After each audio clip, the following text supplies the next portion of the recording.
Zee 24 तास एक पाऊल पुढे।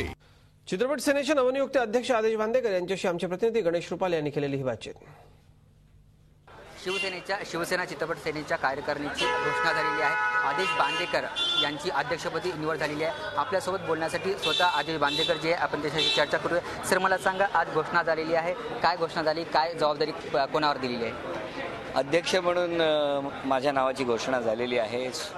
उपाध्यक्ष म्हणून सुबोध भावे, शरद पोंक्षे, त्याचबरोबर दिगंबर नाईक, ही सगळी आमच्या क्षेत्रातली मंडळी आहेत। अक्षय बर्दापूरकर, बाळा साटम आणि संग्राम शिर्के जे गेली अनेक वर्ष या क्षेत्रात काम करत आहेत युनियनचं, या मंडळींकडे सरचिटणीसची जबाबदारी दिलेली आहे आणि त्याचबरोबर 20 ते 22 चिटणीस आहेत। मला असं वाटतं, हे सगळं करत असताना हे काम सातत्याने सुरू आहे।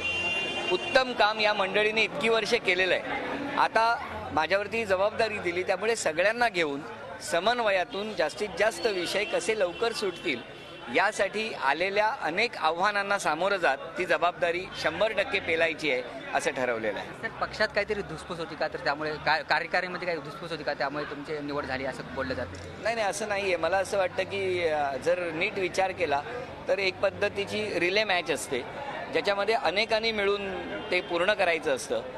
ही रिले मॅच करत असताना अभिजित पानसेंनी उत्तम काम केलं, ते इथपर्यंत आले। आताही तो रिले माझ्याकडे दिलेला आहे, आता तो घेऊन मला पुढे परत जायचं आहे आणि तो धावत असताना मी एकटा नाही आहे, अनेक जण आहेत, सगळ्यांना घेऊन।